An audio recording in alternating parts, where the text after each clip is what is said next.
अस्सलाम वालेकुम फ्रेंड्स। मैं हूं मोहसिन रफ़ा और आप लोग देख रहे हैं 24/7 टीचर्स ऑनलाइन। दोस्तों, हमने पिछली क्लास से अपनी एक नई क्लास शुरू की थी जिसको हमने फाइनेंशियल मैनेजमेंट का नाम दिया था। दोस्तों, उसी सीरीज़ का आज हमारा दूसरा लेक्चर है और आज का जो हमारा टॉपिक है वो है फाइनेंशियल मार्केट। तो चलिए आज का हम लेक्चर शुरू करते हैं और सबसे पहले हम लोग देख लेते हैं कि हमने पिछली क्लास के अंदर क्या चीज़ें कवर अप की थी। दोस्तों, पिछली क्लास के अंदर हम लोगों ने बात शुरू की थी अपनी फाइनेंशियल मैनेजमेंट से और हमने ये भी देखा था कि फाइनेंशियल मैनेजमेंट के ऑब्जेक्टिव क्या होते हैं। उसके साथ साथ हम लोगों ने बिजनेस एंटिटीज की बात की थी जिसमें हमने 3 किस्म की एंटिटीज सोल प्रोप्राइटरशिप, पार्टनरशिप और कॉरपोरेशन की बात की थी। उसके साथ हमने कुछ और भी एंटिटीज देखी थी जिसको हमने एफ टाइप कॉरपोरेशन का नाम दिया था। दोस्तों, ये तो था हमारा पिछला लेक्चर। आज की क्लास में हम लोग देख लेते हैं कि हम लोग क्या कवर अप करने वाले हैं। दोस्तों, आज की क्लास के अंदर हम लोग बात करेंगे बिजनेस एनवायरनमेंट की। हम अपनी डिस्कशन जो है जहाँ पे हमने पिछले लेक्चर में ख़त्म की थी वहीं से शुरू करेंगे, क्योंकि लास्ट टाइम हमने बिजनेसेस की बात की थी, बिजनेस एंटिटीज की बात की थी और अपना लेक्चर जो है वहीं पर ख़त्म कर दिया था। आज हम लोग देखेंगे कि जो हमने लास्ट टाइम बिजनेस एंटिटीज पढ़ी थी उनका इन्वायरमेंट क्या होता है। उसके साथ साथ हम बात करेंगे उन एंटिटीज के ऑर्गेनाइजेशनल स्ट्रक्चर की भी, और साथ के साथ हम लोग 2 और टॉपिक कवर करेंगे जिसको हम फाइनेंशियल मार्केट और रियल एसेट्स कह रहे हैं। तो चलिए जी, आज की क्लास का आगाज करते हैं और देखते हैं कि जी फर्स्ट स्लाइड हमारी क्या है। दोस्तों, जो हमारी फर्स्ट स्लाइड है वो हमें बिजनेस एनवायरनमेंट के ऊपर है। हमारे बिजनेस के 2 एनवायरनमेंट होते हैं, एक को हम इंटरनल एनवायरनमेंट कहते हैं, दूसरे को हम एक्सटर्नल एनवायरनमेंट कहते हैं।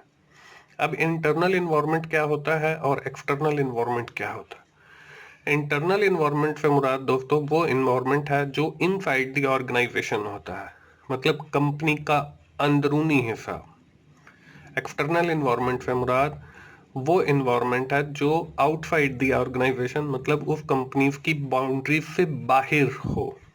अब ये देखें, यहाँ पे आपको येलो कलर का एक बॉक्स नजर आ रहा है बिल्कुल अंदर, इसको हम इंटरनल एनवायरनमेंट कहेंगे।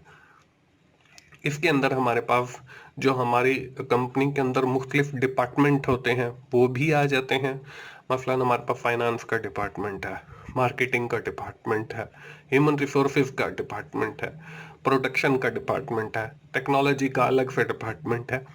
ये सारे डिपार्टमेंट्स के साथ साथ हमारे जो बोर्ड ऑफ डायरेक्टर्स होते हैं, या जो हमारी मैनेजमेंट होती है, या जो हमारे एम्प्लॉयज होते हैं, या जो हमारा उस ऑर्गेनाइजेशन का कल्चर होता है, ये सारे के सारे हमारे इंटरनल एनवायरनमेंट के अंदर आते हैं।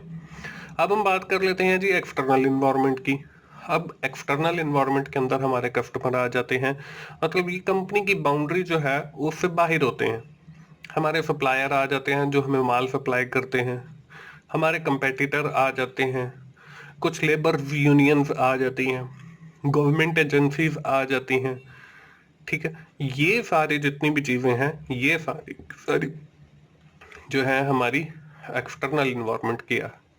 तो दोस्तों, basic difference between internal environment and external environment is the internal environment represent the inside of the organization. On the other hand, if we are talking about the external environment, the external environment means the outside boundaries of the organization, कि company की जो boundary है उससे बाहर जो भी होगा वो एक्सटर्नल होगा। दोस्तों, नेक्स्ट स्लाइड देखते हैं जी। नेक्स्ट स्लाइड के ऊपर हमें बताया गया रियल एसेट्स का। अब रियल एसेट्स होते क्या हैं? रियल एसेट्स और फिजिकल एसेट्स, इनको हम फिजिकल एसेट्स भी कहते हैं। आर दीज एसेट्स, ये ऐसे एसेट्स होते हैं हु हैव फिजिकल एग्जिस्टेंस, जो फिजिकली एग्जिस्टेंस रखते हैं, is known as real assets या फिजिकल एसेट्स। वो हमारे रियल एसेट्स होते हैं या हमारे फिजिकल एसेट्स होते हैं। इसमें हमारी गोल्ड की मार्केट है, दिस इज कॉल्ड, हमारा रियल एसेट है गोल्ड, क्योंकि ये एग्जिस्टेंस रखता है और गोल्ड की मार्केट जो है वो हमारी रियल एसेट्स की मार्केट कहलाएगी। उसके बाद कॉटन एक्सचेंज मार्केट है, कॉटन भी हमारा रियल एसेट है। ये फिजिकली एग्जिस्टेंस रखता है, इसकी जो मार्केट होगी वो कॉटन एक्सचेंज मार्केट होगी। उसके बाद कंप्यूटर हार्डवेयर है, कंप्यूटर हार्डवेयर भी हमारा रियल एसेट है और इसकी जो मार्केट होगी कंप्यूटर हार्डवेयर मार्केट कहलाएगी। ये बात हो गई हमारी रियल एसेट्स की। उसके बाद आगे हम लोग देखते हैं कि जी फाइनेंशियल मार्केट बेसिकली होती क्या है। फाइनेंशियल मार्केट दोस्तों ऐसी जगह होती है जहां पे स्टॉक्स या शेयर जो है वो सेल आउट किए जाते हैं। अब फाइनेंशियल मार्केट की दो अकसाम है, एक हमारी कैपिटल मार्केट है और दूसरी हमारी मनी मार्केट है। अब कैपिटल मार्केट में और मनी मार्केट में फर्क क्या है? Capital market deal with the long term sale and purchase of bonds and share. Capital market जो है वो लॉन्ग टर्म जो हमारी स्टॉक की या बॉन्ड्स की सेल या परचेज होगी उसको डील करती है। Contrary to this, if we are talking about the money market deals with the short-term stocks and bond selling and purchasing। कि वो शॉर्ट टर्म बॉन्ड्स या शॉर्ट टर्म की जो हमारी सेल या परचेज होती है उसको डील करती है। अब कैपिटल मार्केट के अंदर हमारे स्टॉक आ जाता है, शेयर आ जाता है, हमारी इक्विटी आ जाती है, हमारे बॉन्ड्स आ जाते हैं, हमारे मॉर्टेज वगैरह, ये सारे हमारे कैपिटल मार्केट के अंदर आ जाते हैं। अगर हम मनी मार्केट की बात करें तो इसमें इंटर बैंक आ जाता है, कमर्शियल पेपर आ जाता है, ट्रेजरी बिल्स आ जाते हैं, या कंपनीज के साथ जो एग्रीमेंट्स किए जाते हैं वो सारे इसके अंदर आ जाते हैं। तो दोस्तों कैपिटल मार्केट और मनी मार्केट जो है वो बेसिकली फाइनेंशियल मार्केट का हिस्सा है, but the basic difference between is the time duration. If the market is dealing with the long terms then we have said this is capital market. If the market is dealing for short term period तो then we have called this market is money market। तो ये हमारी दोस्तों financial market हो गए। Now let's see, we have seen another slide जिसके ऊपर आप लोगों को ऑर्गेनाइजेशनल स्ट्रक्चर नजर आ रहा है। दोस्तों ये ऑर्गेनाइजेशनल स्ट्रक्चर बेसिकली हमने जो दिखाया है वो हमने सिर्फ फाइनेंशियल मैनेजमेंट के हवाले से दिखाया है। वैसे तो हर कंपनी का अपना एक स्ट्रक्चर होता है, लेकिन अगर हम अपनी फाइनेंशियल मैनेजमेंट को देखें तो उसके हवाले से मैंने ये दिखाया। चीफ एग्जीक्यूटिव ऑफिसर के बाद हमारे पास चीफ फाइनेंशियल ऑफिसर होता है, जो सारे ये जो मैनेजमेंट के फाइनेंशियल डिसीजन होते हैं वो ले रहा होता है और ये रिपोर्ट करता है सीईओ को डायरेक्ट।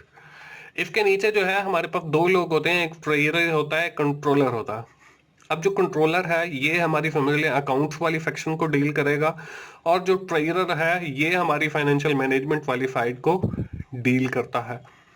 उधर अगर हम कंट्रोलर की बात करें तो हम ये कह सकते हैं कि ये कंट्रोलर जो है basically it represent the financial accounting. ये फाइनेंशियल अकाउंटिंग के अंदर हमने जितनी चीजें पढ़ी हैं, जो हमारा कोर्स है, उन सारी चीजों को देख रहा है।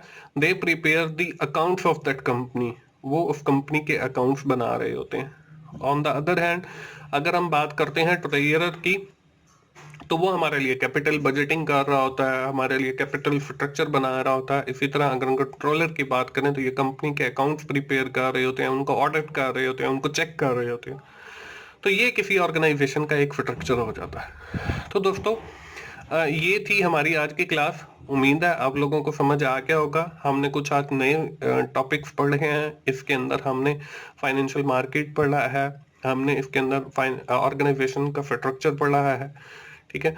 तो मुझे उम्मीद है आप लोगों को फाइनेंशियल मैनेजमेंट की क्लास पसंद आ रही होगी। दोस्तों अगर आपको मेरी वीडियोस अच्छी लग रही हैं तो आप अपने दोस्तों से शेयर कीजिए, इन्हें लाइक कीजिए और कमेंट्स की सूरत में अपना फीडबैक दीजिए, ताकि मैं और वीडियोस बनाता रहूं इस सब्जेक्ट के ऊपर। और मेरा चैनल 24/7 टीचर्स ऑनलाइन सब्सक्राइब कीजिए, ताकि मेरी हर आने वाली वीडियो आप तक पहुंच सके। थैंक यू वेरी मच दोस्तों। अल्लाह हाफिज़।